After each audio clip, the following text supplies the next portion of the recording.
need to look it up because it really simplifies who and what we are because we lived a long time and we're mainly black, but but we're going to talk about that today too, how we got a little whiteness in us.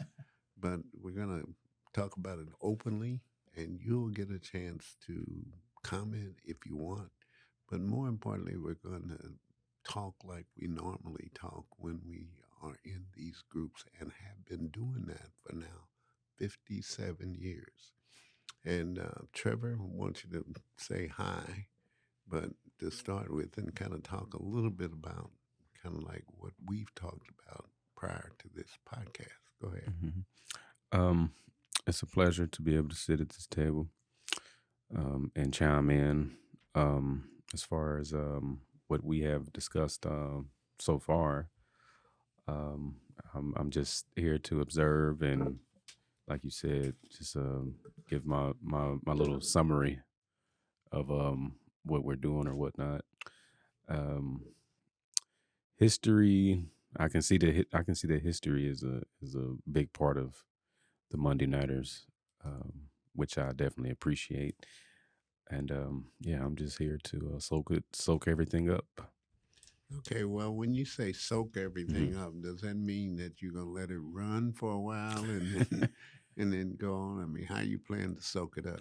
um, well, just try to just keep an ear to what it is that you guys are really getting across.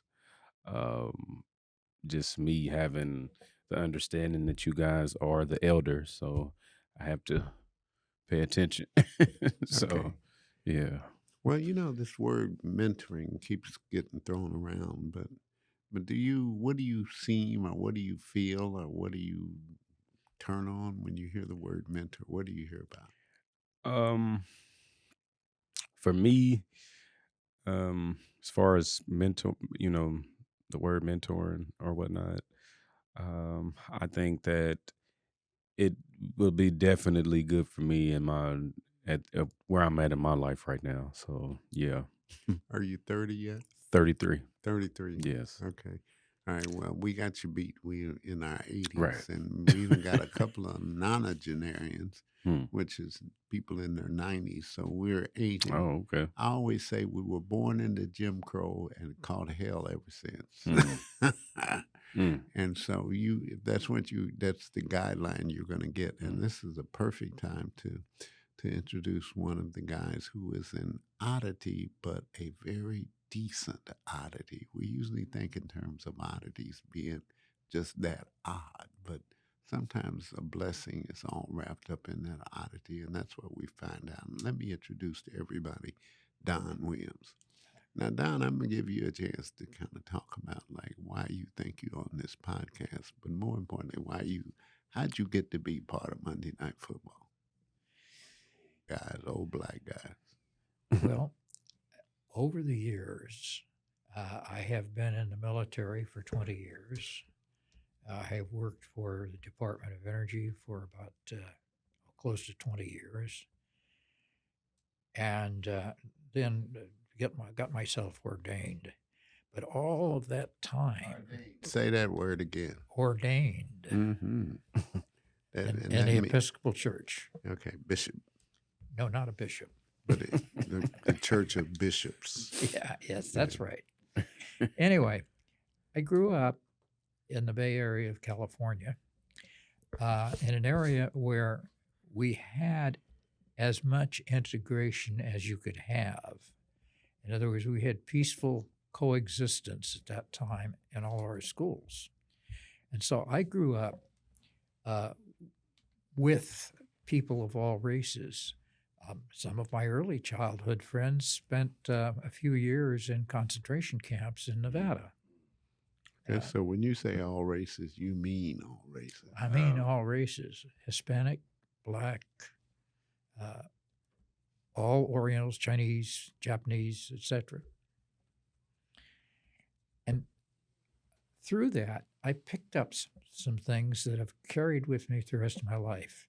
Skipping ahead, uh, in the Air Force, because we were integrated and there was still discrimination and may still be, while we were integrated, I found out that you measure an individual not by anything except their worth. And their worth is how good they did what they were supposed to be doing and what kind of a human being they were. Mm-hmm. And that has stuck with me. And then in New Orleans, when we lived there, basically the neighborhoods there are fairly integrated. So that there were always people and then in New Orleans, because of the ratio of black people, there were more black people walking by the house and chatting as we sat on the front porch and that type of thing. So there was this, nothing close and tight, but there was a thing there. When we got up here, a lady who I love very much said she was getting awfully bored living out there on the other side of the other state. There's nothing but white bread and cream cheese. And she was right. And a few years ago, I felt, because of my ordination, I guess, I don't know, I'm not out here to preach anything, I felt like I needed to do something because I was tied to the Troost line. And so the first thing we did was, when papers started to go expensive and not have a whole lot in them, we subscribed to the Call. A little plug for Jason here. And we found that to be a very good newspaper. And then there was this bunch of people called the Monday Nite Footballers. Now, I am one of the 2 nanogenarians in this organization. That ain't all you are. And this is a bunch of old guys. And I thought, these guys sound interesting. And my wife said, they do sound interesting. Why don't you go? And I said, well, I don't know where to go. So I put out some feelers on how to get a hold of this Jim Nunnelly, who wrote the thing. And I didn't get anything back. But one day he put something about Bob's in there. So I looked up Bob's, and I went to Bob's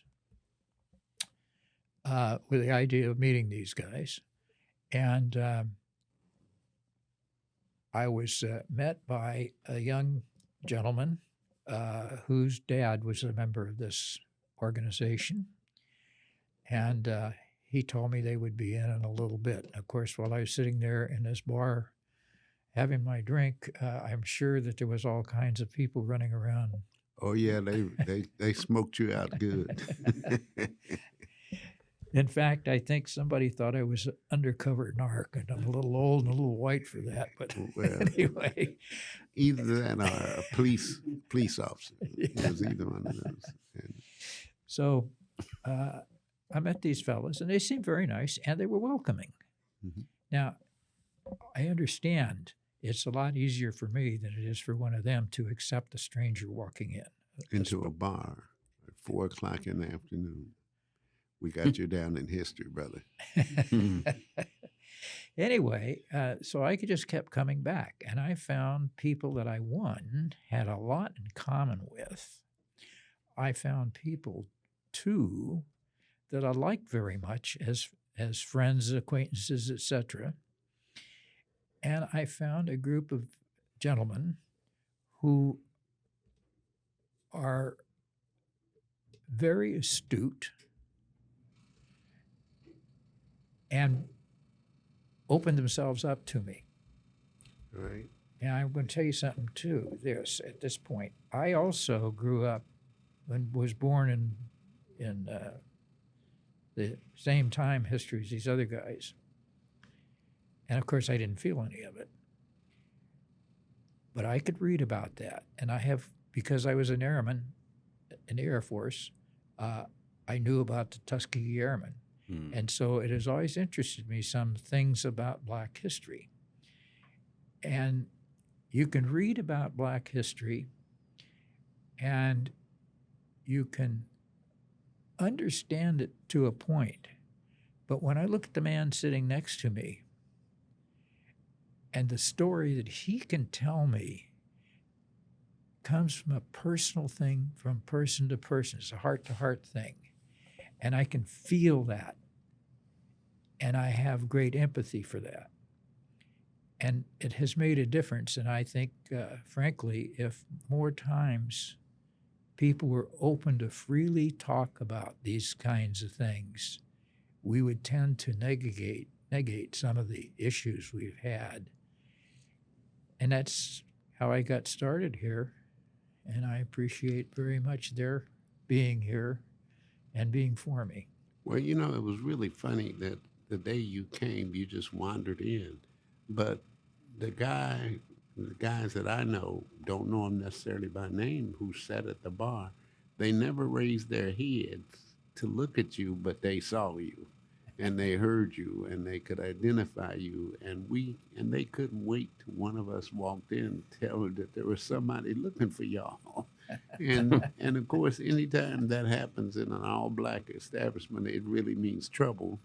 And so whoever it is usually ain't gonna come right up to the front and say real quickly that I am that person you're looking for, because that ain't usually gonna be good experience. But the fact that you did that, and I kind of like the chronology of what you did. You kind of read about us in the paper, and that said something about our history that I've related to to Trevor several times. Is that if you kind of get history, even from people who lived the history, in addition to being part of that history, then you ought to be enhanced and better off than you would be if you didn't have that history at all. Now, it says something about your cloth. You said a man of the cloth. They usually get a pass when it comes to that. And what I'm saying is, but it ain't safe to open up and say who you are. Now, it's, you know, to get along, it would be, you'd be better off being a rather guess than know factually what you are, because you could be, you know, calling the police afterwards because somebody might have robbed you. But the point that you had enough insight or enough be moved by something to come and find us in our own character says something about you. Tell us a little more about that feeling or that article or whatever brought you to that point where you thought you could come to a black club in the middle of the day where everybody can see you. And I want you to know that one of the people looked for your car because he wanted to inspect it to make sure that you wasn't who somebody welcome. But anyway, what turned you up to that? Because Trevor ought to know that people like you exist. I don't know. I do know, and I'm not trying to be religious here, okay? I do know that the life I live, because of the way I grew up and et cetera, that something told me I should be connecting with, quote unquote, the east side of town. Okay. Which Now, is, you can call it the spirit, you can call it whatever you want to call it, I okay? thought you were going to say you can call it the east side or black side or whatever, but when you say the east side of town, you're talking about where mainly black people live. Would I that be am. right? I am. And I live close to that area now. So Well, I'm kind of a part of it. okay, you're kind of close to it, I would say. But anyway, you know, like it's remarkable of how friendly we received you.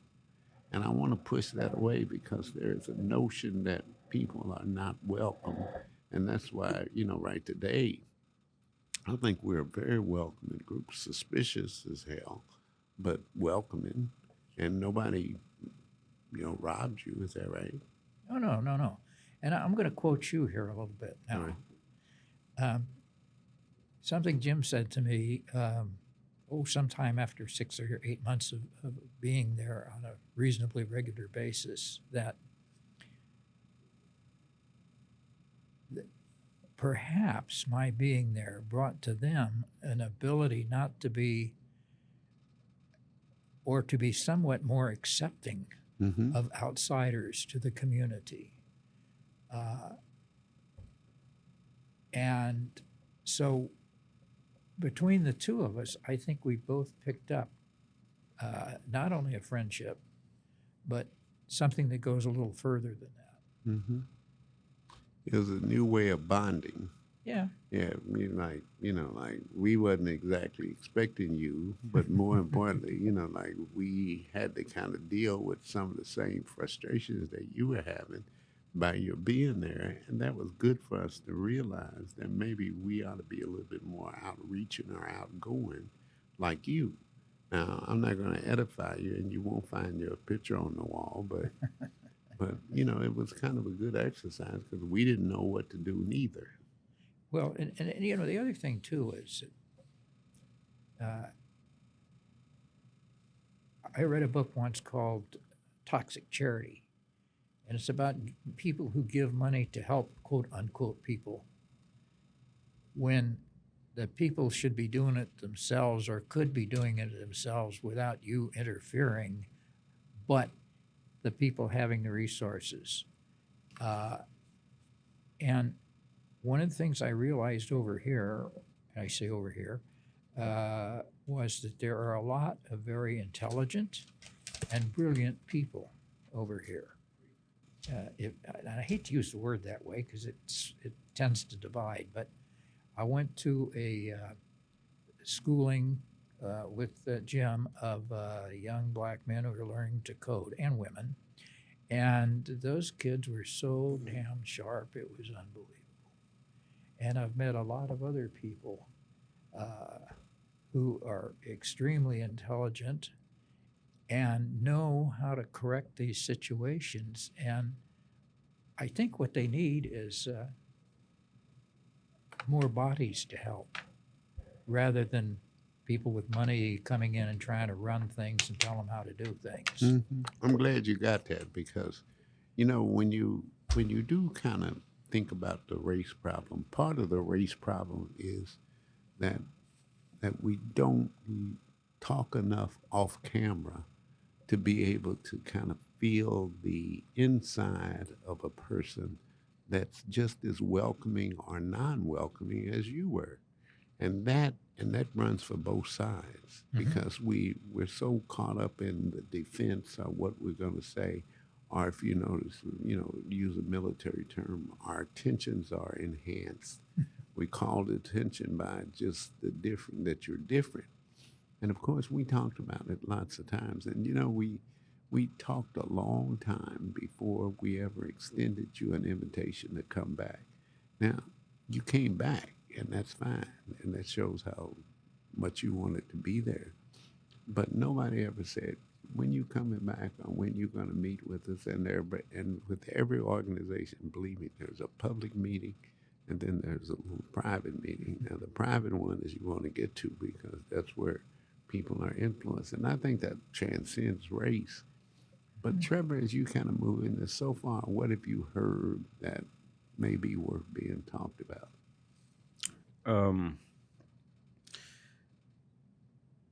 Basically, just understanding that not judging all books by the same cover. Everybody,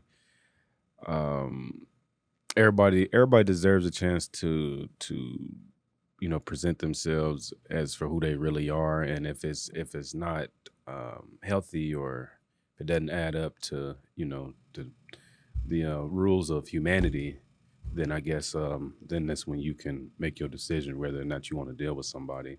But because that's kind of how I look at it. Okay. Regardless of how can I say it, yeah, it don't matter what color you are. It's about how do you feel on the inside, what type of spirit you have or whatnot. And once you see what type of spirit somebody has, then you'll be able to make your decision or whatnot if it adds up, so. Well, I just want you to know that in that bar, there were lots of people who saw the difference real quickly and went into whatever their history had been with people like he got to be something wrong, and he's looking for y'all. Mhm. That was the question. Right. He's looking for y'all. Now Mhm. he ain't trying to find you, or Mhm. he ain't welcoming, but he was looking for y'all, and Mhm. that's code word for if you got something to hide, you better keep hiding it because this guy is onto it because he's coming to look for y'all, and he specifically asked for the Monday Night Footballers. Mhm. And when I say that, it sort of was a was kind of like a defense mechanism Mhm. for us in case you didn't see, or in case you didn't hear, or in case you didn't see that strange car parked out there. Mhm. There's a guy in here looking for y'all, and he's white. Mhm. And of course, for us, all of a sudden, it was kind of like for years we ain't never had no white person in our group. But more importantly, like a little uppityness there, that came about. Mhm. But like, are we going to allow somebody to invade our territory? And when I say invade our territory, whatever our is, whatever territory Mhm. that was, but the general feeling is we never extended an invitation until 7 or 8 months down the road. We wanted to see if he was just kind of a flyby, come by and check him out and see what his name was, see if he'll come back, see if he'll act the same way as he was acting before. Mhm. I mean, to note any changes, there's, kind of like look you over real good. But but in the meantime, and I want to say this to you, Don. In the meantime, when it came up to vote or to welcome you back, if you must, or give you the choice to join up, there was a 100% favor of you. Because during that time when you were kind of talking about or not talking about it, and you notice we didn't give you a lot of time to talk because we kind of wanted to see what you're made of. And it was a good lesson on both sides.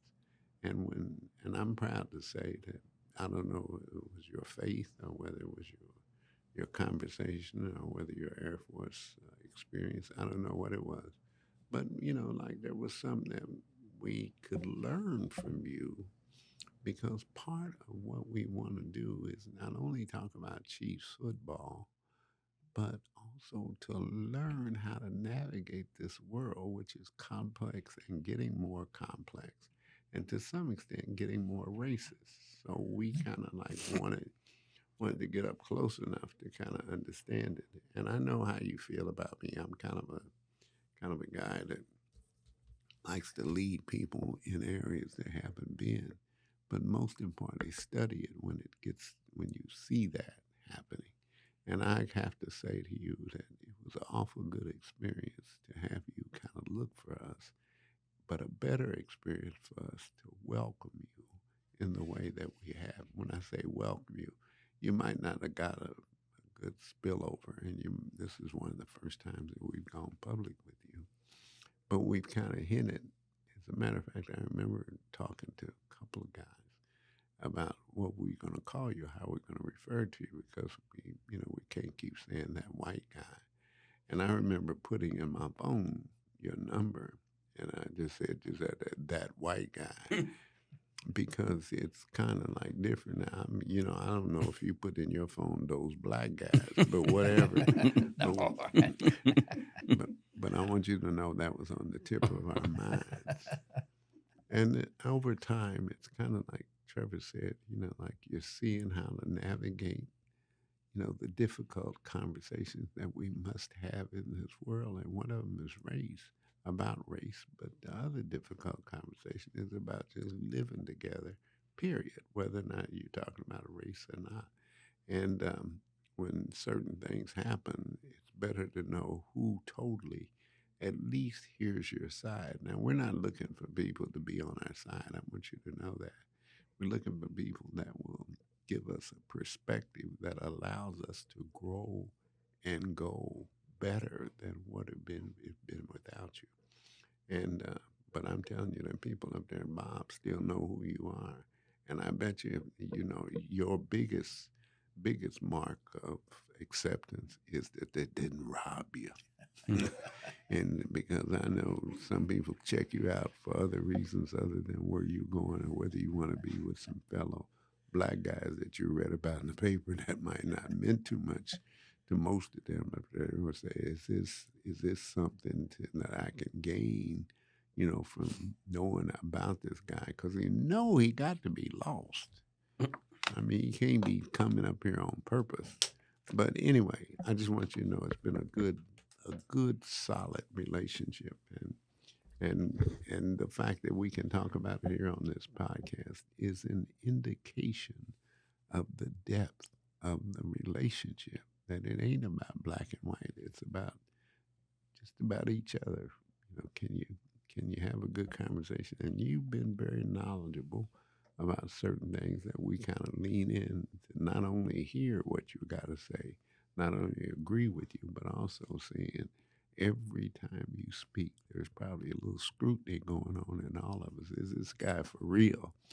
And is he really coming in false garment, to do something bad about us? But anyway, we want to welcome you, but most importantly, want to use this podcast as an opportunity to say that publicly, because people got to say where people are. But more importantly, you got to live the life you talk about. And so many people talk about the race problem, have never experienced it. And you're walking into Bob's. I mean, Bob's ain't no place for all of you all that. I mean, it ain't no luxurious place. It ain't like the White House. It's kind of had a concrete floor and had a bartender, and the bartender had already been handed a note about your license plates in case somebody needed them. Now, I don't know whether she was part of the scheme or not, or whatever, of looking you over, but I want to tell you publicly that you passed on both occasions. And then when the group came in, and you were impressive, you said the right words, that you had been reading about us, because I wanted people to know that this is what you don't know about the people who sit around in bars. It ain't all narcs, or it ain't all people who are strung out on something or with a sad story or unemployed. These are people who have a vision of life, but more importantly, want to make friends in a way that is conducive to the good of us both. And so at this point, I'm going to say to Trevor, what's your experience in talking about Don? Now that you know this part. Right. I understand it a little more now. I guess I got to give him credit or commend him for, holding his own and going through that and experiencing that. It just shows you that his intentions were good, obviously. So I got to give him credit for that, because that can be a very, very, very uncomfortable type of situation. So, yeah. And the part of you that I want to get to is that you are a writer here at the Kansas City Call. Mm-hmm. And so does it give you any kind of insight, or what has been your experience there? Yes, it gives me insight. Like I said, I've got to give him credit for the fact that he walked up in there and handled his business. He was there for the right reasons. He wasn't on no BS. Mhm. So he was there for the right reasons. So I gotta give him credit for that. So Right. Say that to him right now. Would you do that? I give you credit for doing that, because not everybody will do that. So yeah, you got some courage. So yeah, we got some especially courage in this day, especially at this time do. with everything that's going on right now. Yeah, that's yeah. Used to be a song say knock knock knock on wood. Mm-hmm. I mean, we're gonna knock knock on wood. And with that, we're gonna end this podcast, and we'll be back to you. But I want to know that you're going to be moved enough to write about this at one point in your career. All right. Got you. All right, we're here. We'll be back next Monday to be it all over talking about the Chiefs football game, and I want you to know here at the past, at the end, that Harry Seifert guy picked the Buffaloes? the Bills? the The what? The Bills? The Bills, the Buffalo, to beat the Chiefs, and all the rest of us did. So sometimes we, Don, this is for your pleasure. Sometimes we hate him more than we possibly were going to hate you. But he turned out to be right. And I'm trying to draw a conclusion here that sometimes your first thoughts are misleading. And so, you've certainly lived up to that. And we want to work that through with you. And now that you've been here over the years, you kind of know what we do, and we get involved in a lot of conversations. And I'm going to write about this one too. Someone told me I've written over 500 articles about the group. Well, one of them is going to be dedicated to you, Don. I'm telling you straight up. And it's going to be a good experience.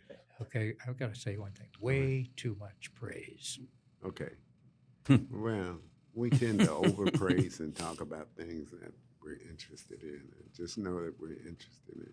But just know them people at the bar knew who you were before you knew who you were. I don't know if they had fast check on the license plates or what, but I can tell you they know who you are, and if you were to ever come back in there, they know exactly who you were.